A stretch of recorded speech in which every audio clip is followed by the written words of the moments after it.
Welcome back everyone to the character analyses of Blue Gender. Now with the previous video, I mentioned how Victor and the High Council of Second Earth are not necessarily the best people to be in charge. Here we'll take a deeper look at them and what lessons they can impart upon us. Now the High Council was not introduced until episode 12, and of them, only Victor, Doug, and Amit, if she is a council member, are really named and fleshed out to any extent. Although I will include the council and to a lesser extent the military command as a kind of unit for this sort of overview video. Anyways, the council are immediately established as a harsh, illogical, and heartless group when upon briefing Marlene for her return from Earth. Instead of congratulating her for rescuing Yuji and walking across half a continent to survive, they scold her for things out of her control and go about berating her abilities, strength, and integrity. This introduces us to Amit, who essentially punishes Marlene for having learned human empathy again, although it doesn't stop her from going out of her way to check in on Yuji, who of course is being observed by Miyagi in the science department. This leads to the next appearance of the council. This next appearance goes slightly better when they do agree to divulge to Marlene their plans for Yuji, and even let her be his partner after he makes a push for it. This doesn't redeem them though, and through many small actions and interactions, we can see that they're generally disconnected and amoral. They seem to be blinded or inflexible by cause of their own self-righteous delusions. Eventually, Miyagi reveals that they're hiding data relating to the true dangers of the sleeper program, and he deposes them via a coup. The deplaced council, except Doug and Amit who are captured, then hole up in the medical station, where they're done in by Tony and his blues. Doug and Amit live a bit longer though, as both are taken prisoner by the new regime, although they both meet their ends relatively soon. During a failed attempt to usurp Miyagi, Amit manages to bargain for a shuttle to go to Earth alone, a likely death sentence, and Doug gets shot by Miyagi in self-defense, a definite death sentence. So what does the council teach us? Why am I talking about the council? Well, to start, I thought I would talk about the council because they are the kind of human bad guys of Blue Gender. I know that the main antagonist for Blue Gender is arguably the Blue. However, since the Blue are based on B cells, it could be argued that it's a sort of negative reflection on humanity, and that the Council is a manifestation of this. They're not a manifestation of B cells, just of negative human traits. You see, the Council acts as a sort of criticism to blind militarism, that is the inflexible use of force without any real human touches or considerations, and the disconnect that those at the top may have with those under them, if not humanity as a whole. They fail to see the humanity in their own warriors, and this leads them to lead them into self-destructive and non-productive actions. The Council is a manifestation of the inflexible, arrogant, and inhuman bureaucracy which can destroy both an army and a civilization from above. Therefore, they are a negative manifestation of many human traits, and can be seen as a sort of, if not antagonist, then negative force, and it really does help serve the commentary of Blue Gender that one of humanity's greatest enemies is itself. From the introduction of the council, we can see that it is a council that is out of touch with the people. They consider Marlene's miracle survivor a failure, and even punish her for it. They place almost no value on human life, and this manifests readily in how they train and deal with their soldiers. When training soldiers, Amit, and the military in general, drill into the heads of the recruits just how expendable and cheap they are, of how worthless they are. In fact, the military seems to punish people for showing any kind of care for injured comrades, and seems to promote a sort of death cult, or at least greatly de-emphasize the value of a human life.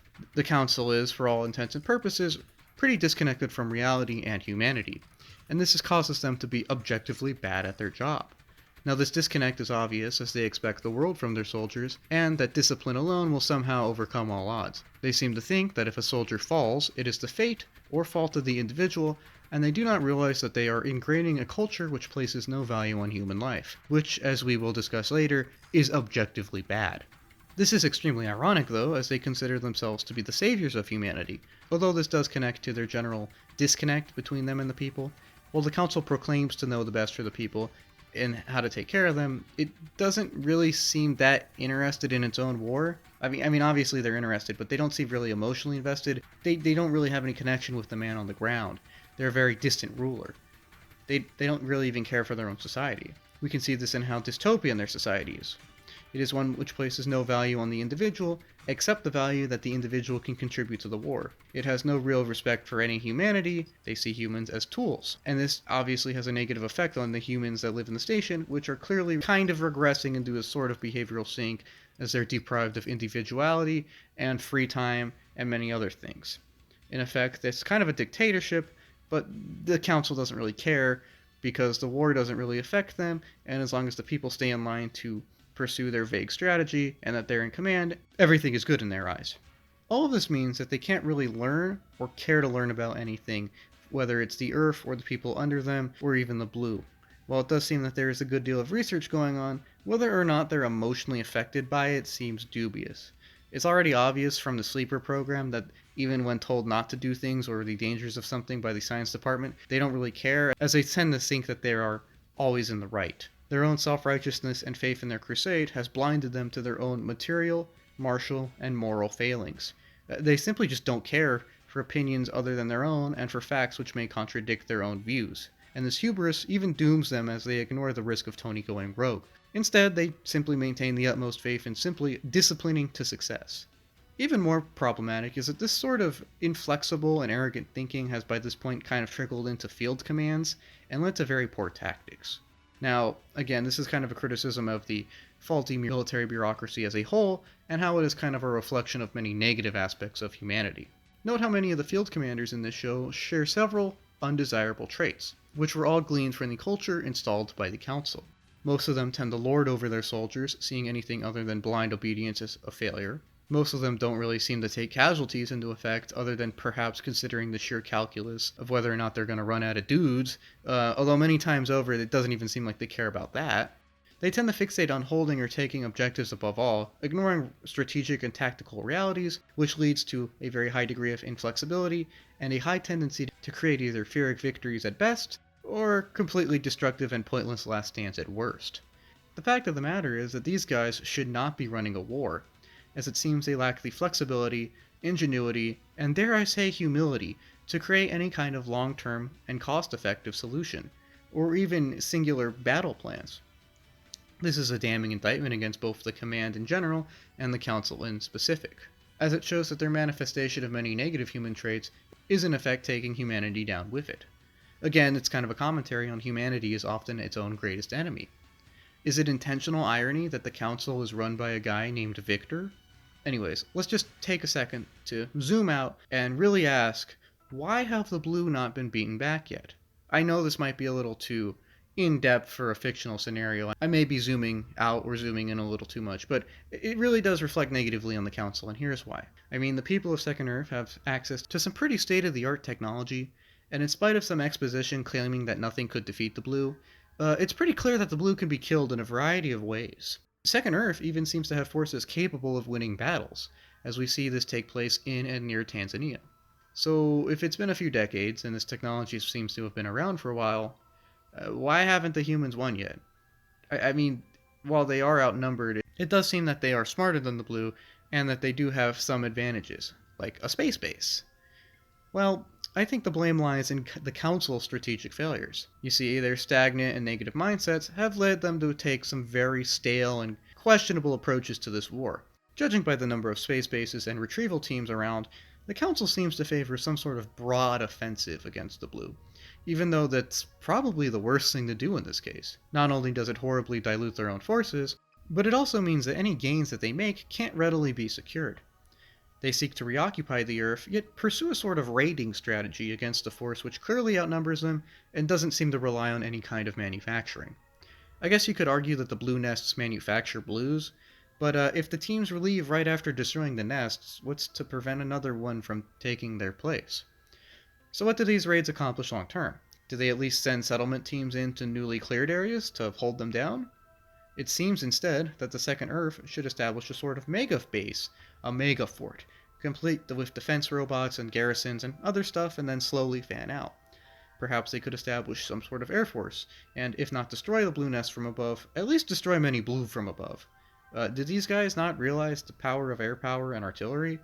I mean, I don't know. Again, maybe I'm questioning a fictional scenario too much, but it just seems like there's a lot of options the Council doesn't consider simply because of their stagnant and stubborn mindset. Anyways, following this big base and slow fan-out strategy would probably take years to win, if not decades, but I could see it liberating a small pocket of Earth and then slowly fanning out from there.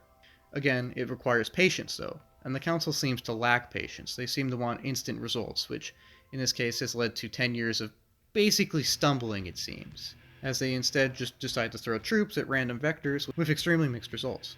The Council really doesn't want to pursue any kind of long-term strategy, it seems, and instead wants quick results, and as a result follows an illogically scattered offense. It all boils down to inflexibility, stubbornness, and arrogance. Now, while discipline is necessary to fight in any war, and casualties are inevitable, the crushing, illogical, inhuman, and inflexibly destructive levels of discipline asked for here are nonsensical. Let's just look at some of their tactics, some of their battles. They always seem to try to maintain static positions against a very mobile enemy, and they do this instead of retreating, regrouping, and recovering to strike later. This causes a lot of unnecessary losses for land which is objectively not super valuable, which leads to another point of how they always place the objective first, which again leads to a high incidence of Pyrrhic victories or last stands. The haphazard and often static tactics employed lead to a haphazard battle, which often degenerates into a melee against an opponent which simply outnumbers them and overwhelms them through brute force. In fact, the High Command has been at this for at least a decade at this point, and they still don't seem to have evolved any cohesive strategy other than employing sheer force and blunt force, and maybe even the idea of making the sleepers do it. They just kind of throw away lives in a blind attempt to defeat the Blue, and while it can be said that a war with the Blue is necessary to take back Earth, the means employed by the Council manifest a sheer disregard for life, and even incompetence. The war may be needed, but it shouldn't be run this way. No modern army which places such a low value on their own troops is bound for any kind of long-term success, especially when we consider that the human population this one can draw from is actually quite low. Again, the Council is not a criticism on war alone, but on the power of inflexibility, of arrogance, and stubbornness to ruin humanity from within. As an out-of-touch bureaucratic and political body, they serve as a very good example of these traits and how they can cost humanity dearly. They are a criticism of ignoring humanity in war and in general. Regardless to the philosophical musings of the value of life, it objectively makes no sense to throw away lives as they do. A skilled soldier takes more time to cultivate and train than any piece of equipment, so even from an objective point of view, the lack of value placed on human life is extremely detrimental here. This shows that brawn still requires brain to be wielded effectively, and that glorifying sacrifice in war doesn't help much when the tactics and strategies employed stagnate, or even devolve. It is a critique against humanity's tendency to elevate brute strength and power above the efficiency and intelligence needed to wield it effectively. It is not a critique of fighting a war of self-defense, but instead a critique of fighting a war in a way that forgets its participants are human.